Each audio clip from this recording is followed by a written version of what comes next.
भाजपला 80हून जास्त जागा मिळणार असा अंदाज एक्झिट पोलनं वर्तवलाय। तसंच एकनाथ शिंदेंच्या शिवसेनेला 25हून अधिक जागा मिळतील असाही अंदाज वर्तवण्यात आलाय। एक्झिट पोलच्या अंदाजानुसार राज्यात भाजप सर्वात मोठा पक्ष ठरणार आहे। काँग्रेस दुसऱ्या क्रमांकाचा पक्ष ठरण्याची शक्यता आहे। मतदानानंतर आलेल्या एक्झिट पोल्समध्ये भाजप क्रमांक 1चा तर काँग्रेस क्रमांक 2चा पक्ष असेल असा अंदाज आहे। काँग्रेसला 50हून अधिक जागा मिळण्याची शक्यता आहे।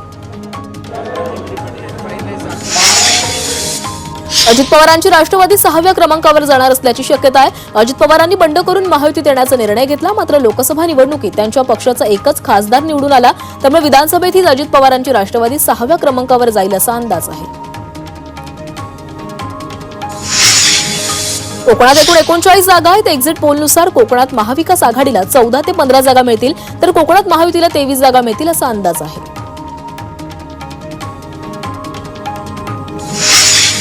पुणे शहरातील 8 मतदारसंघांपैकी 4 जागा महाविकास आघाडीला मिळतील आणि 4 जागा महायुतीला मिळण्याची शक्यता आहे, तर 21 मतदारसंघांपैकी 11 जागा या महाविकास आघाडीला जाण्याची शक्यता आहे, तर 10 जागा या महायुतीला जाण्याची शक्यता आहे। विदर्भात भाजपचं कमबॅक होणार असल्याचा अंदाज जिनियाच्या एक्झिट पोलनं वर्तवलाय। लोकसभा निवडणुकीत विदर्भात भाजपला अपेक्षित यश मिळालं नव्हतं, मात्र विधानसभा निवडणुकीत हे चित्र बदलणार असल्याचा अंदाज वर्तवण्यात आलाय।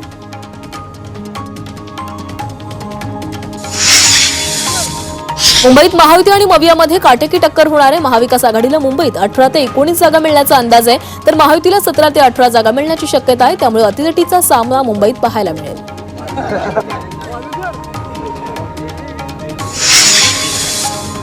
अनेक एक्झिट पोलनं महायुतीचं सरकार येणार असा अंदाज व्यक्त केला। यावर अमोल मिटकर यांनी आनंद व्यक्त केला, मात्र अजित पवारांच्या राष्ट्रवादी पक्षाला 15 ते 20 जागा एक्झिट पोलमध्ये दाखवण्यात आल्यात, यावर त्यांनी विश्वास नसल्याचं मत व्यक्त केलंय।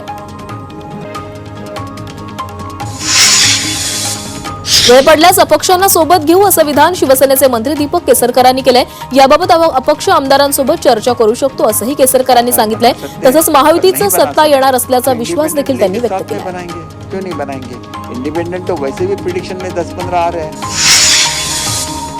वर्ध्यात राष्ट्रवादी शरदचंद्र पवार पक्षाचे प्रदेश प्रवक्ता नितेश कराळ यांना मारहाण करण्यात आली आहे। उमरीमेघी गावात भाजप कार्यकर्त्यांनी मारहाण केल्याचा आरोप कराळ यांनी केलाय।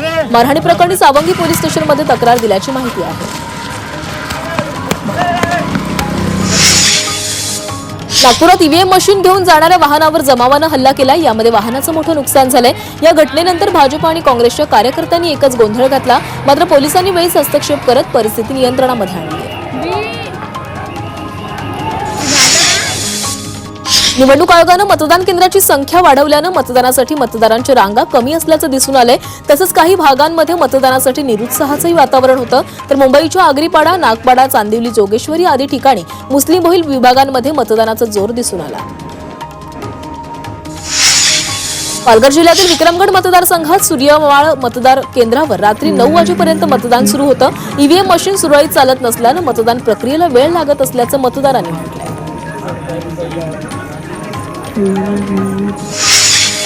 लातूर जिल्ह्यातील अहमदपूर विधानसभा मतदारसंघातील टेंभुर्णी गावातील मतदारांनी मतदानाकडे पाठ फिरवली आहे। मागील अनेक वर्षांपासून गावात स्मशानभूमीचा प्रश्न प्रलंबित आहे। यावर अद्याप तोडगा न निघाल्यानं 923 मतदारांनी मतदानावर बहिष्कार टाकला।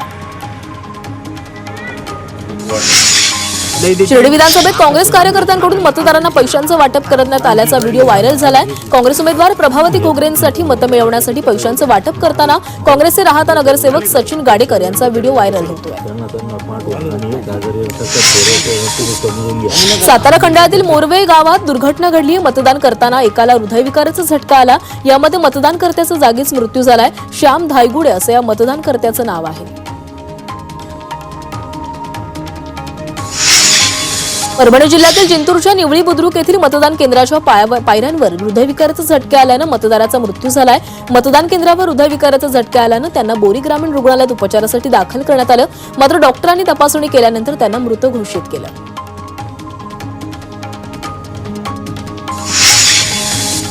मावळ विधानसभा मतदारसंघात 72.10% मतदान झाले। यामध्ये 1,44,000 पुरुष मतदारांची संख्या होती, तर 1,34,000 महिला मतदारांची संख्या होती।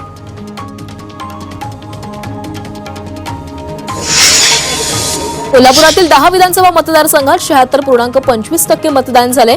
3,452 मतदान केंद्रावर मतदान पार पडलं, तर सर्वाधिक मतदान करवीर विधानसभा मतदारसंघात झाले। छत्रपती संभाजीनगरात 68.89% मतदान झाले. सिल्लोडमध्ये सर्वाधिक 80% मतदान झालं, तर औरंगाबाद मध्य मतदारसंघात सर्वात कमी 59.53% मतदान झाले.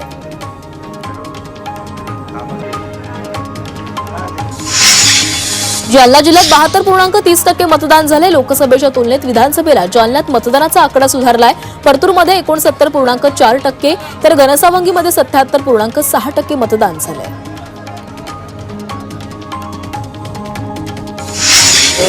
सोलापूर जिल्ह्यात 11 विधानसभा मतदारसंघासाठी एकूण 65.41% मतदान झालं. जिल्ह्यात 25,374 मतदारांनी मतदानाचा हक्क बजावला. जळगाव जिल्ह्यात एकूण 66.77% मतदान झाले. यामध्ये सर्वात जास्त मतदान रावेरमध्ये 73.84% झाले, तर सर्वात कमी मतदान जळगाव शहरात 54.84% झाले. धाराशिव जिल्ह्यातील 4 विधानसभा मतदारसंघात 64.27% मतदान झाले. तुळजापूर विधानसभेत सर्वाधिक 66.89% मतदान झालं, तर उमरगात सर्वात कमी 61.15% मतदान झालं.